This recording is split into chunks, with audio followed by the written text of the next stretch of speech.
Hey Val, do you want to shoot Logan a message? I don't see him on here. Yeah, I did. Here.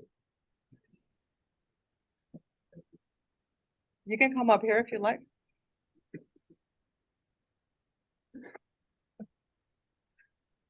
Okay, so let's go ahead and get started. My name is Rocio Mejia. I am the assistant planner with the Community Development Department. We also have here Jason Ridenauer, the assistant city manager. We have here Jeff O'Neill, our city planner. We have Javier, our engineering and project manager director. We also have here Michael Knight, Public Works Director. And we also have Clayton Dignam, our fire marshal. And let's see. Sorry, we have a few people joining us online. Okay, we also have Brianna Spry, Field Services Refuse Superintendent. We have Joe Baeza, Field Services Street Superintendent. We also have Robert Alvarez, a Field Services Manager. And I believe that is everyone for city staff. Okay. So at this time, I will go ahead and open oral communications. This is an opportunity for any members of the public to address the committee on any matter pertaining to project review.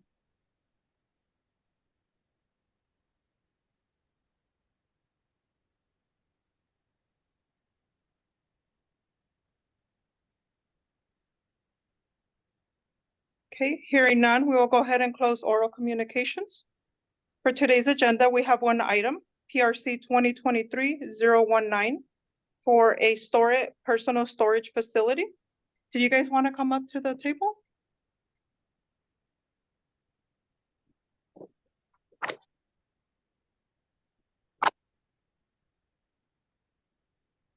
Thank you.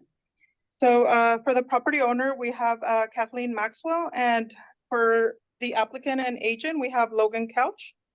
The property is located on the northeast corner of Gibbons Avenue and J Street, APN 269-060-060. And let me share the map.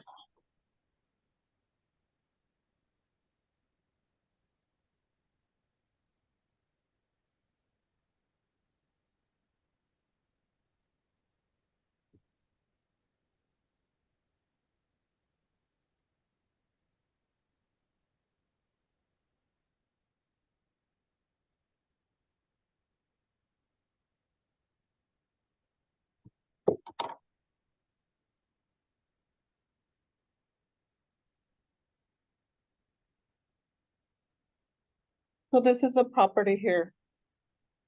The property is located in general industrial zone and district with the general plan land use of general industrial. And we'll go ahead and start with planning comments. As far as planning, they are someone else. Okay, thank you.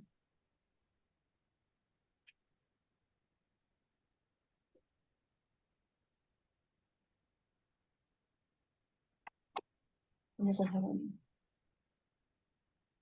go ahead and put the site plan up.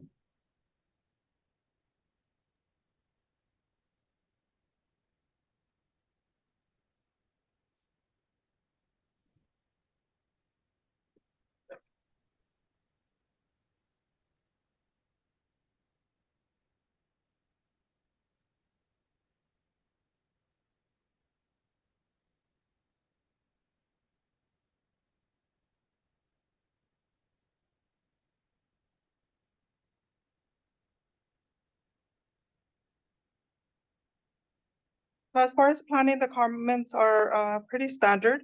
The site plan also, we did know that I needed to identify the property lines and the dimensions. So ensure that that is accurately represented. The use shall comply with the Porterville Development Ordinance, section 301.13 for personal storage facilities. The maximum floor area ratio is 50%.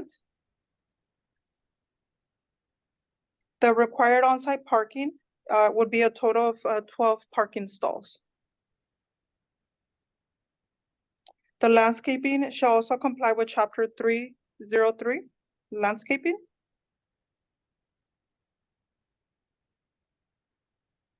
For fencing, a 6-foot-high solid wall shall be provided around the perimeter of the development at locations where the solid facades of the storage structures do not provide a perimeter barrier. So such wall shall comply with section 301.13 of the personal storage facilities.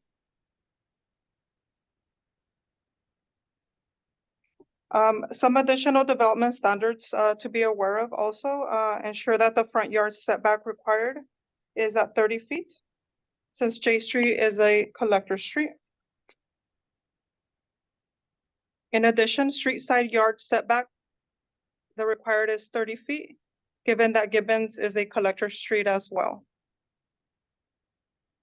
Was there any questions for the planning department?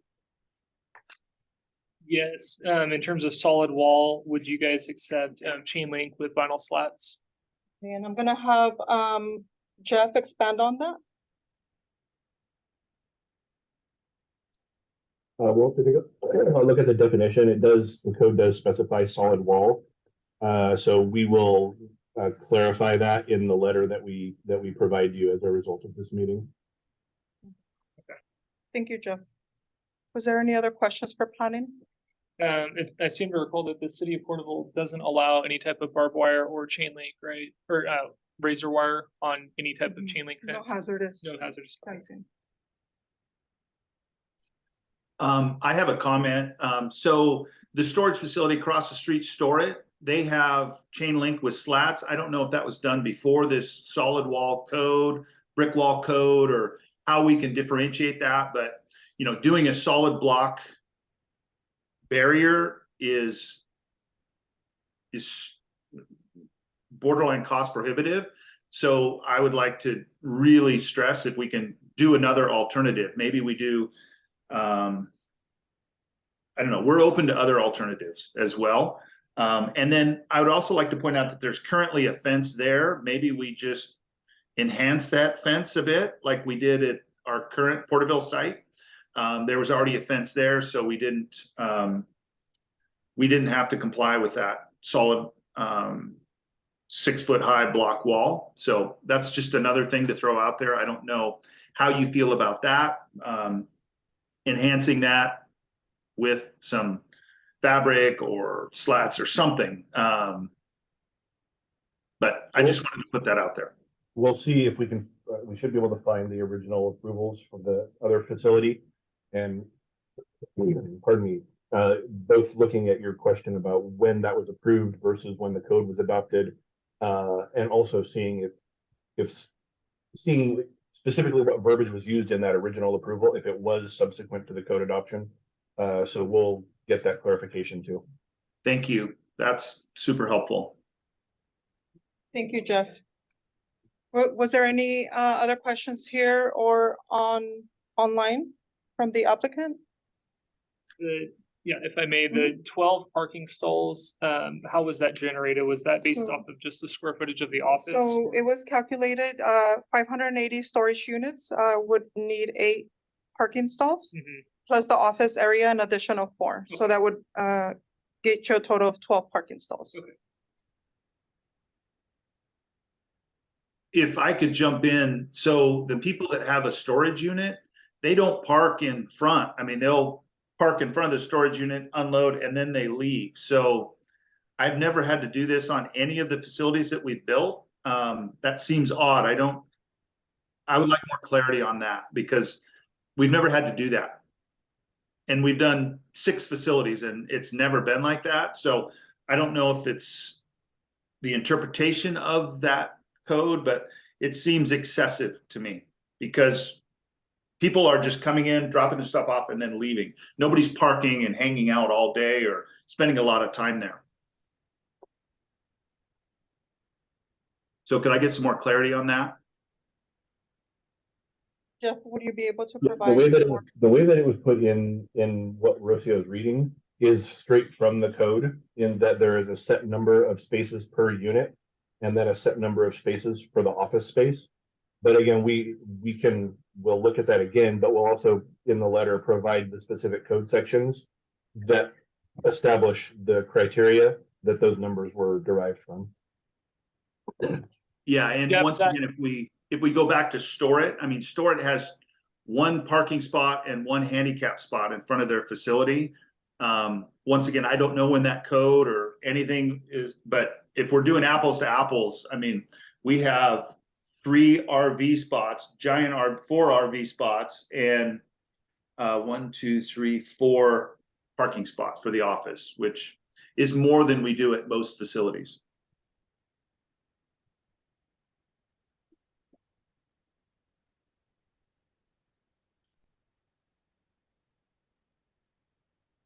Jeff, it's not to say that those parking stalls, the required 8, have to be at the front office, correct? Those can be kind of strategically located throughout the site, or is that a requirement They that it has could to be at be- the front? No, they could be strategically located. Okay, so Wade, what we could do as an interim, if we need to, that could be some striping, just in a designated area, kind of off to the side, not really impeding on, any of your design of the site. So, Yep, I would be open to that. We could make that work.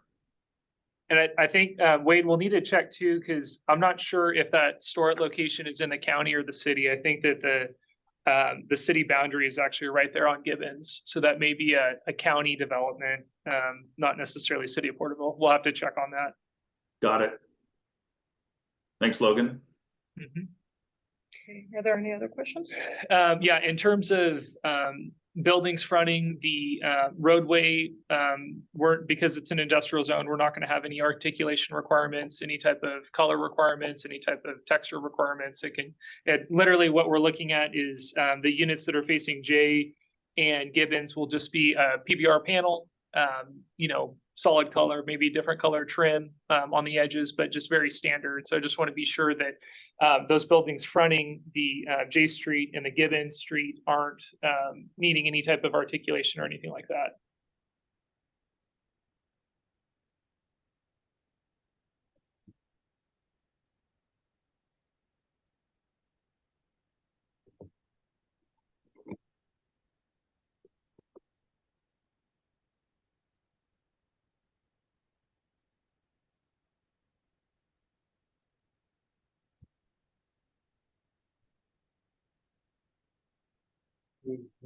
Okay, Jeff, would you be able to answer that? Or you're Yeah, looking- I wasn't actually expecting that I was gonna have to discuss the specific development standards. Uh-huh. I thought Oscar was gonna be running the meeting, so, I don't think there are any, I was glancing through the wall requirements and that talks about Mhm. articulation, but it's basically what Rosie already read to you.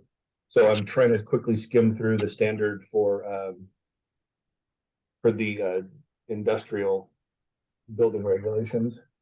So go ahead and proceed and I'll keep looking while, I don't want to hold this up while I'm tracking down. Okay.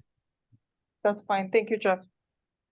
So he'll come back to that question, okay? Was there any other questions from you, Logan?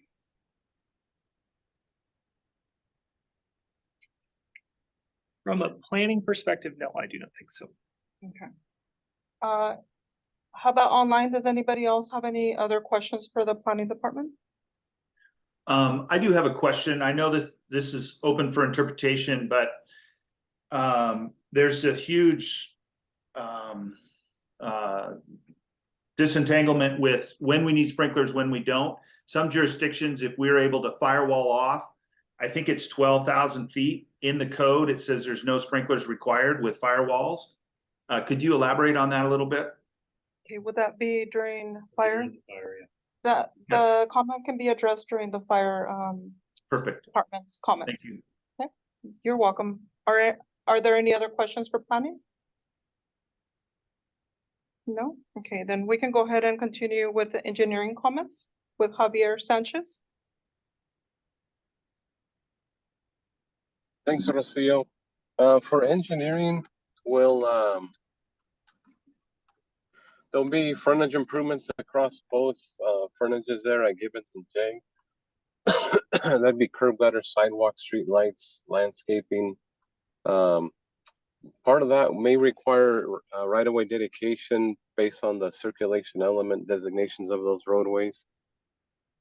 And then lastly, is there a plan for runoff, the storm drain runoff, is it to be contained on site, or do you plan to send it off-site somewhere?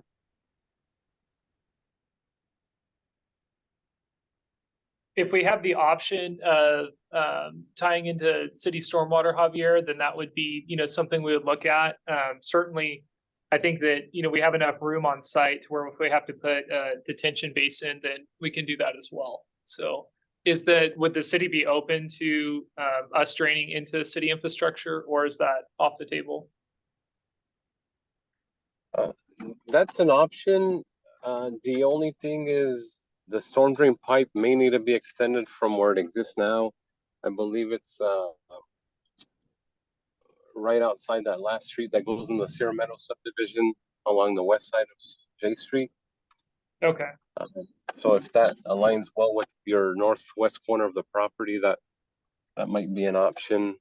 Otherwise, there'll be some pipe extension, but the basin has enough capacity.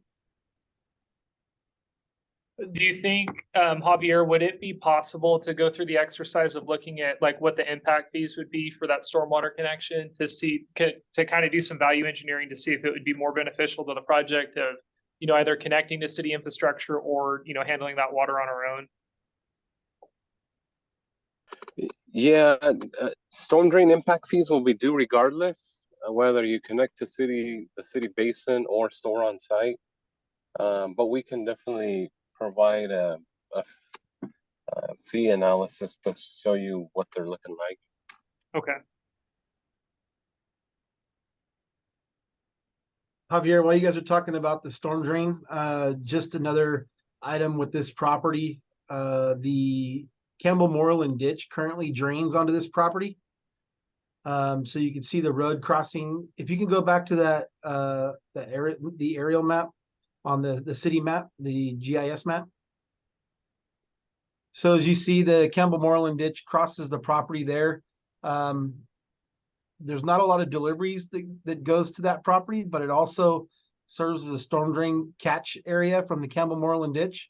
I did notify Lower Tule since they manage Campbell Moreland and Vandalia, and made them aware of the project. And my understanding is they would seek to have you terminate that ditch into the storm drain line to prevent those flows from going onto your property.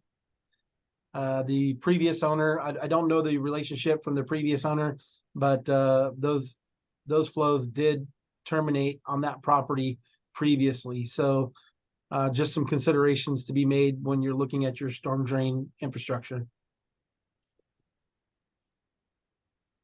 Thank you, Michael. Thank you, Javier. Was there any other comments from city staff, engineering, Javier?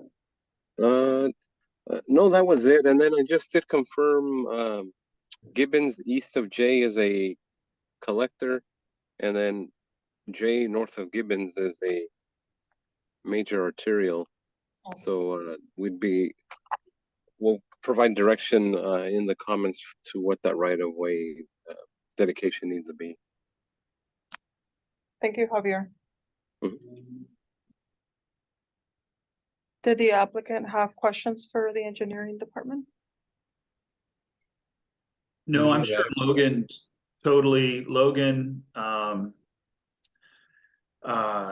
understands all the frontage improvements, and we'll have a conversation about that, what that looks like.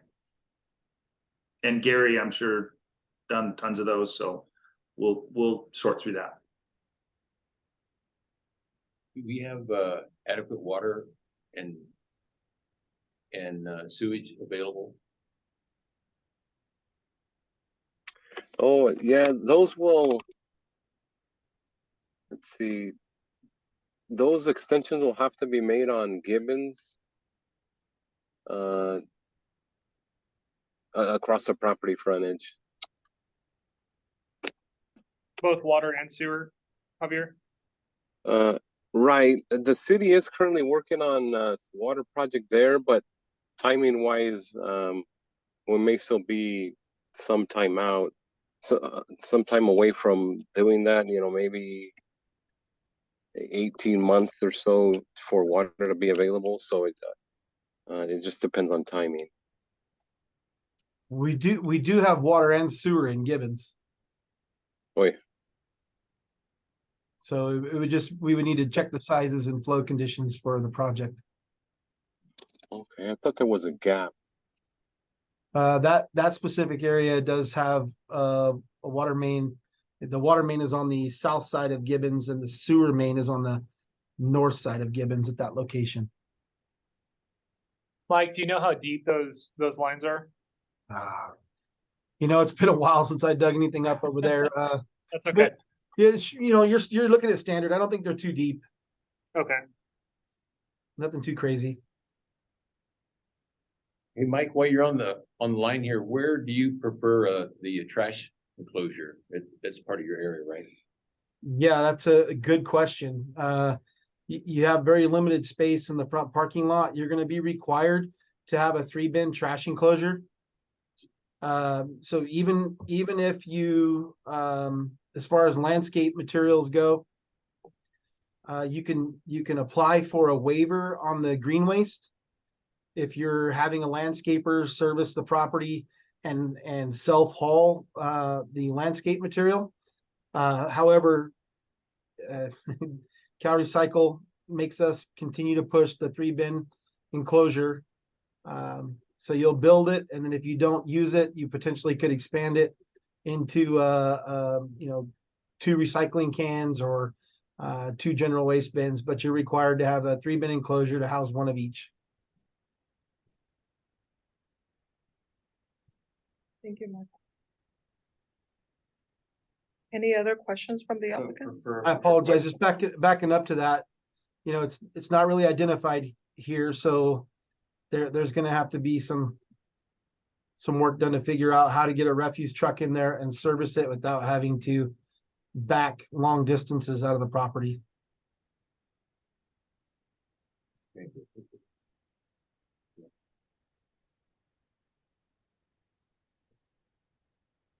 We don't. Put it right here and get roll on. I apologize, cutting in and out a little bit, Logan. Was that a statement in regards to the enclosure? Yeah, sorry, I was just whispering to Gary, not trying to Oh, perk your ear. no, I'm kidding. no, fine. I was making sure that wasn't. Bad, though. Yeah, nothing bad, nothing bad. No, we were just, Gary and I were talking about possibly, you know, having, maybe adding an additional drive approach and then looping, you know, having better circulation through the parking lot, and then just having the trash enclosure, say, on a 45-degree angle adjacent to some of the RV parking on that south side next to Gibbons, to where you could just come in, pick it up, back out, you know, 10 foot, and then wrap around. Just have a little bit better circulation. So we can, I'll talk to Wade and Val, the project owners, about that. Then we can, you know, we'll definitely show that on our revised site. Okay. Any other questions? No? I saw it looked like an invert on up at Gibbons. Is that the ditch location? Is that what that represented? Looked like on your screenshot, it looked like yeah, see that little invert right there? No, it's actually further, it's a little bit further east. What is that invert catching? It's catching curb and gutter water. Where's it going? Is it going to your basin? So it's not on our plan, so I didn't speak to it, but we were gonna verify the extension of that. It should be tied into the existing storm drain system that's going to the closest ponding basin. They're off of J, but we'll need to verify that before we provide comment. So it looks like we have storm drain on J Street. There is a portion there. Now, how it's stubbed out, I'm not for certain without going out and surveying that. Okay. But if you go a little bit further, I'm sorry, if you want to look at it, We can talk about it more. You feel free to give me a call, or I can hook you up with the irrigation district guys, but it's a little bit further to the east there where it comes across the road.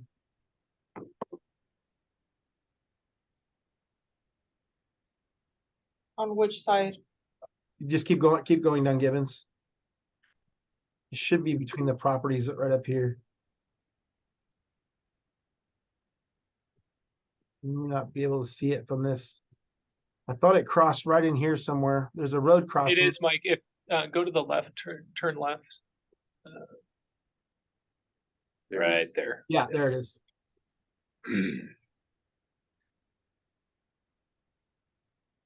Any other? I did ask the owners when the last time they saw water go through there, and they couldn't remember any water ever being in there. So I don't know, that's just what they said.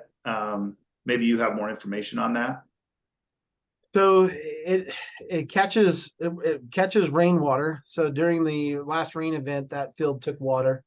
It's a share-based irrigation district, and so this ditch was a part of the service line, and so they had an agreement with the previous owner, and I don't know if that was the owner before the one you're communicating to now, but I know the irrigation district would flood that field with tailwater at different points of the year. So it may just be a little bit removed, and we have been in a drought since like 2013. So it's probably not been a lot of water to run out there, except for those guys that have been using it upstream. Just, trying to make you guys aware of what the potential impacts are with that ditch terminating on that property. Thank you, Michael. One last question, Michael. Who do we contact on that ditch? Is it something that we need to contact, or is it something that? the city- Lower Tule Irrigation District manages that irrigation district.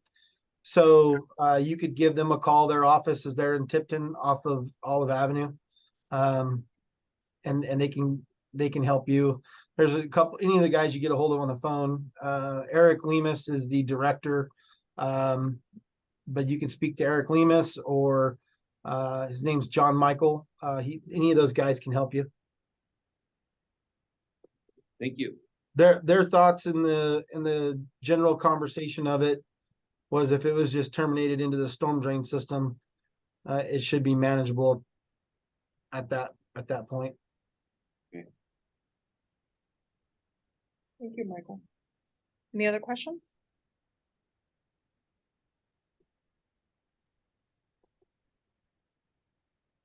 Okay, so we're gonna go ahead and go on to building department comments.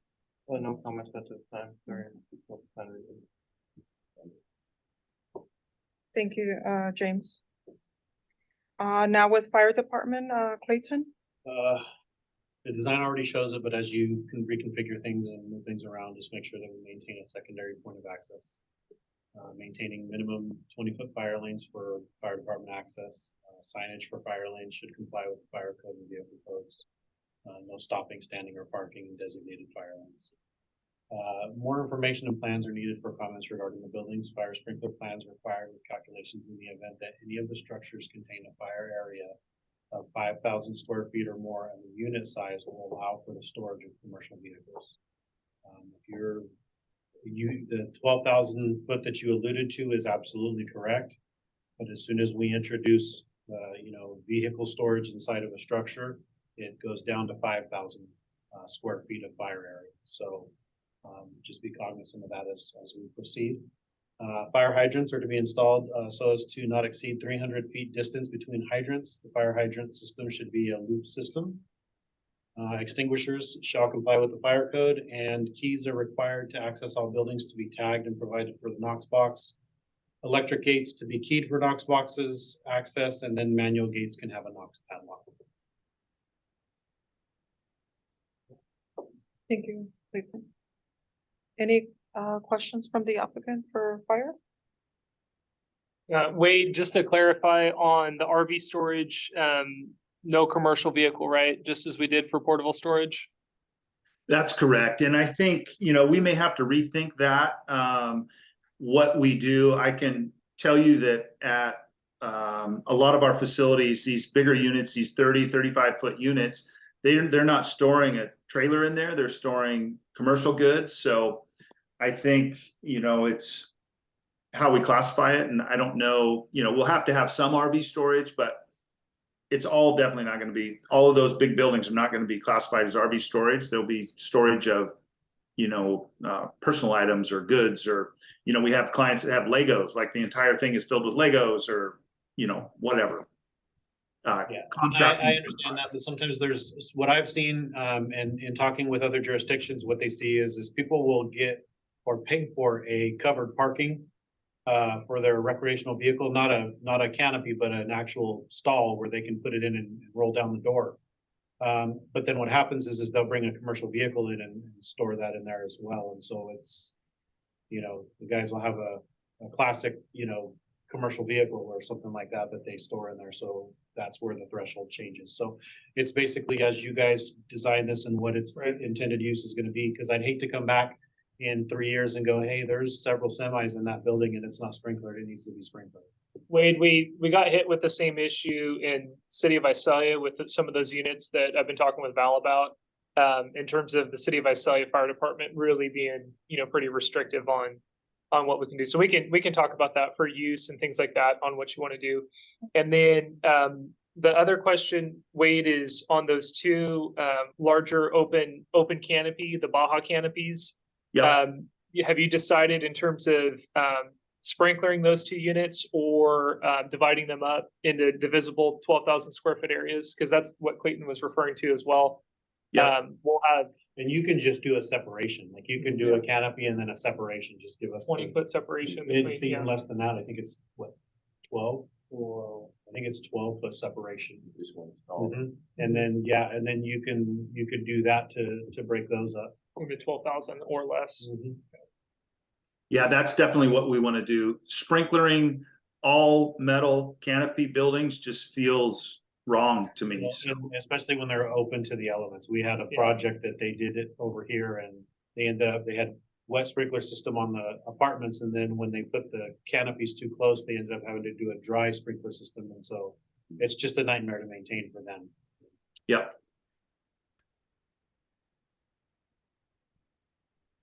Thank you. Any other questions for fire?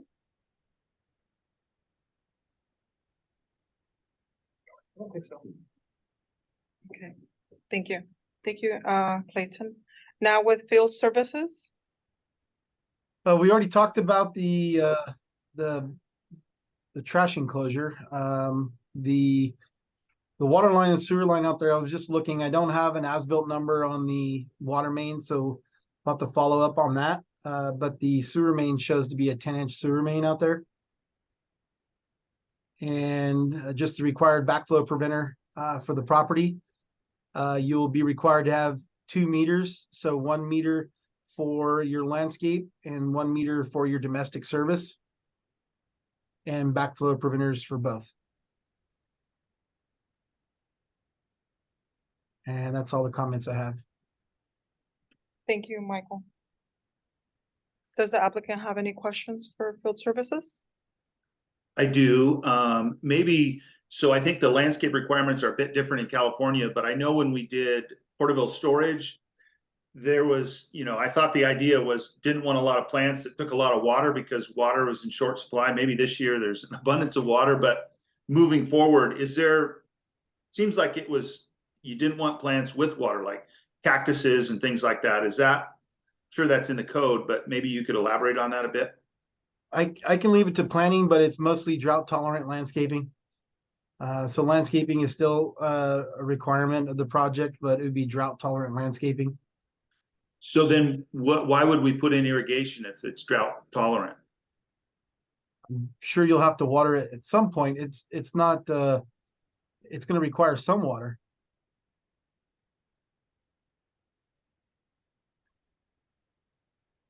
So if you, I don't know how long the vegetation will last with no water.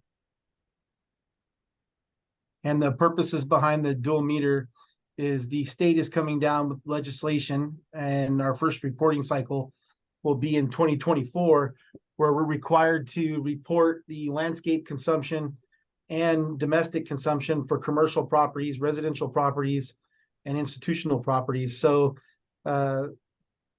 with the project review committee now, we're putting those in place, or it'd be an expenditure at a later date. In addition to, as a commercial property, if you don't separate your irrigation out from your domestic supply, you'll pay higher sewer rates attached to your water fee by your consumption. If you separate that out, it reduces your bill to account for landscape water separately than your domestic use. Got it. Thank you. Is there a tree scape requirement, a tree count required per frontage? Is that still an option, or is that still available, or do we still have to do that?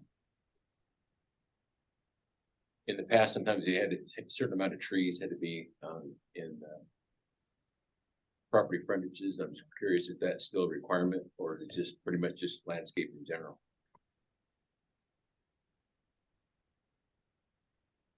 Jeff, would you be able to answer that question? There are street tree requirements, and we can put those in the letter here. I've got them open in front of me. Well, I have the list of the various code sections in front of me. But there are parameters in the code about placement of street trees.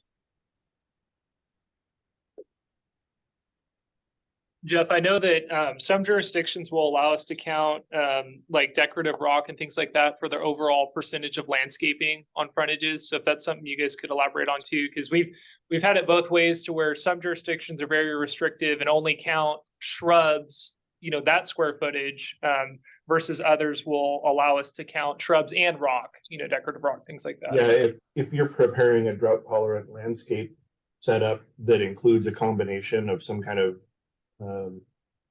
living ground cover and rock, gravel, whatever it happens to be, that all counts as landscaping. Okay, thank you. Thank you, Jeff. Any other comments from field services? No, none from me. Thank you. Okay, thank you, Michael.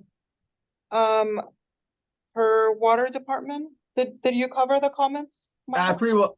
Unfortunately, I probably took all their statements. Sorry, Bree. Right. Yeah, so you should be good on both services. Okay, so we covered water department also then, Yes. this one. Any other comments from staff? One question I had pertaining to water, do we know what size water is in there? And then, Mike, have you done a fire flow anywhere in that area for what water we have for fire hydrants?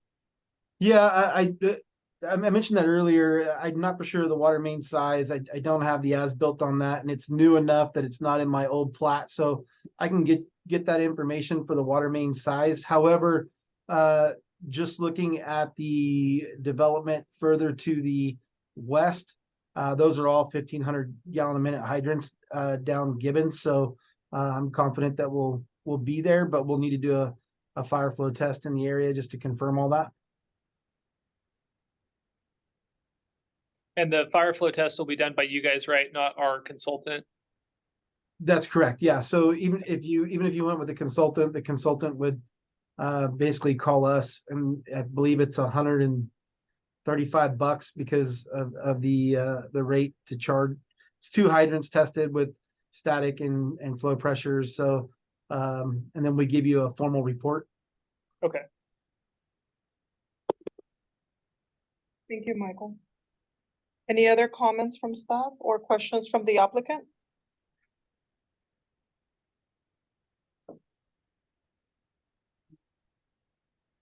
On this pause, there are no articulation requirements. Just so. No articulation requirements. Even better. Thank you, Jeff. Okay, so all the comments will be compiled and provided in a letter and mailed out to the applicant. So I think we can go ahead and end our meeting today for project review committee at 2:14. I'm gonna go ahead and stop recording. Thank you all. I appreciate the time. Thank you. Thanks, Wade. Thanks, Val.